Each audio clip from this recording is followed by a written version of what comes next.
Hey folks, good morning. It's Grant over at Local Cooling Farms. I'm out here early this morning to let the goats out of their nighttime electric net goat fence corral. I am actually headed into New Orleans today to go to the Louisiana Farm Bureau Federation convention.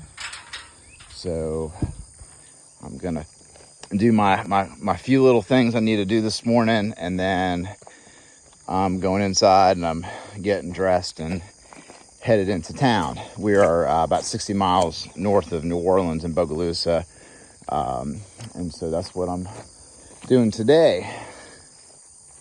So we're doing a couple of things a little different that I don't really know anybody else is doing it. We kind of just evolved into this pattern over the course of the years having the goats. But we used to use the electric net fence and just march the goats along with rotational grazing and either doing a strip pattern, grazing strip pattern, or like a quadrant or like quarter acre like cells.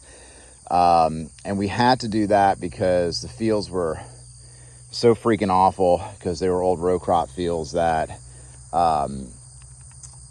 we wanted to get them to completely obliterate these grids, drop maximum manure on small areas, and so we can really control it now. And also we didn't have as much perimeter fence as we have now. Now we have the entire farm enclosed in a 5-strand high tensile hot electric perimeter fence that the goats do respect because they've grown up with it.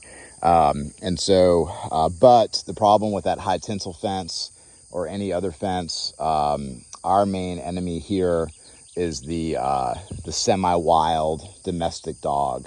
That's the any species, and any breed of dog where the owners are just complete asshole rednecks and they let their dogs run around, or it's that person who just feeds the little small pack of domestic dogs and just lets them breed with no checks. That's actually our number one enemy here at the farm. And so irresponsible dog owners, unfortunately it's not the dog, it's the it's the rednecks who let the dogs run around. So stuff can happen overnight. These domestic dogs are not afraid of electric fence like coyotes are, and so we want to pen them up at night still. And so right now the goats have access to like this, whatever the acreage is on this paddock. It's like a 4-acre paddock, but we still want to bed them down at night, and the electric fence allows us to do that. So they're safe in here because it's hot.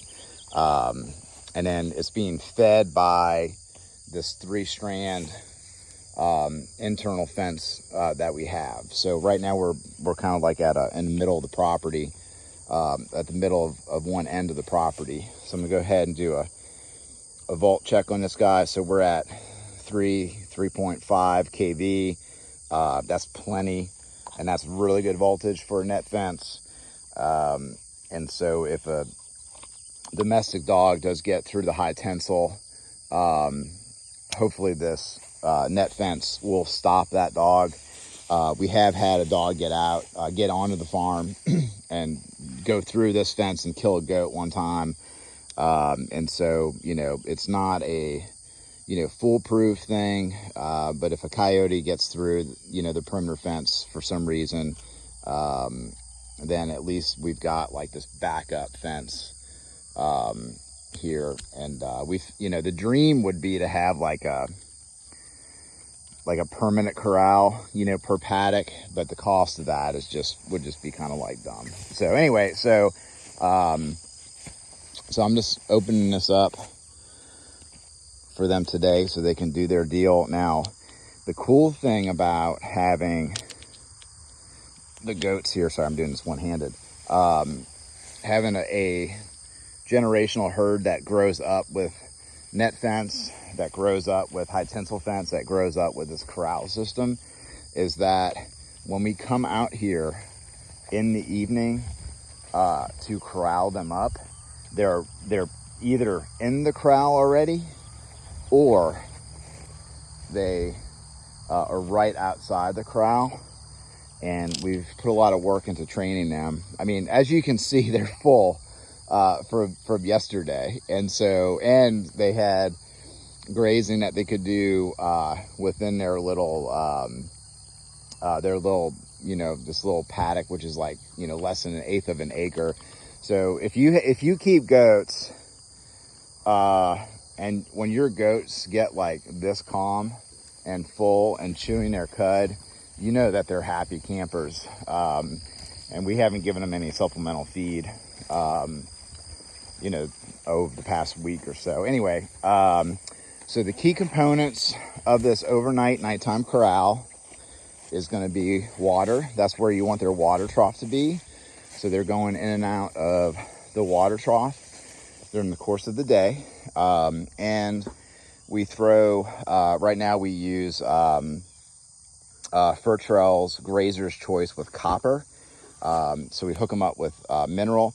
Furtrell's Grazer's Choice is like 30% Thorvin kelp.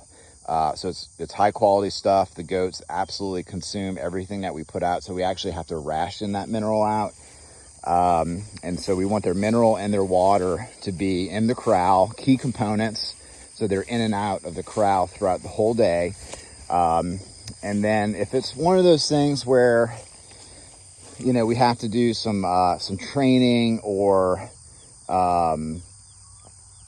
we need to get the goats up like a little bit earlier in the day, because we got something, we've got like personal plans going on that evening or something. We'll come out here with some supplemental feed, the alfalfa, and then give them that little treat to bring them into the corral, and then and then they'll be full the rest of the day, and then they can kind of, if they need a nibble on something, they've got stuff in this corral where they can nibble on. So I just opened up both ends. So I opened up this end over here. I opened up that end over there. Their water and their minerals going to be over there, and then Nicole's going to come over here later in the day and give them mineral. And then this paddock, this is a 5-strand internal fence. It used to be part of the perimeter fence system because we didn't have the money, we didn't have the time to put the perimeter fence on the entire 60 acres. So we did it in sections and grid. So at this point, this was our perimeter fence. Now it's an internal fence dividing 2 paddocks, and the gate is over there. So that's what we got going on this morning. If y'all have any questions or anything, put it in the comment section, or shoot me a private message. I'm game for that.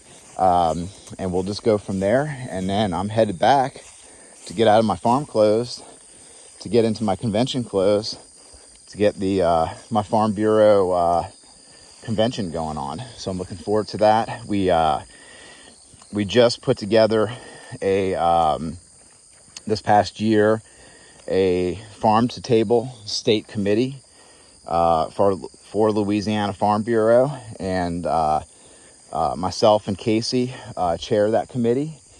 And she's got a CSA vegetable farm, so I was just texting with her a little while ago to go over some things that we're going to be talking about at the meeting. And then we got some folks that came down from the Land Trust platform. It's a kind of like an Airbnb for farmers to rent out by the day their place for hunting and other things for people who want to do like a specialized agritourism type business. So we're going to have a presentation by Land Trust. We're going to do some committee business. Right now we're at the point where we're talking about the committee's goals and objectives, because we're so new. And the farm to table topic in Louisiana, there's a lot of good stuff going on, but there's a lot of bad stuff going on as far as Louisiana just being not really in that farm to table gear. And so the whole Southeast we have to get in gear, especially compared to the Northeast success, part of the farm to table culture there. So yeah, so that's what we're doing today. Hope everybody has a good one. This little internal road that we have, we're actually going to be grazing cattle in here real soon. There's a ditch on either side, and when these ditches are full of water and they're wet, I don't want to bring the cattle in, but they're dry right now, so I'm gonna bring the cattle in. So anyway, that's what we're doing. Y'all have a good one.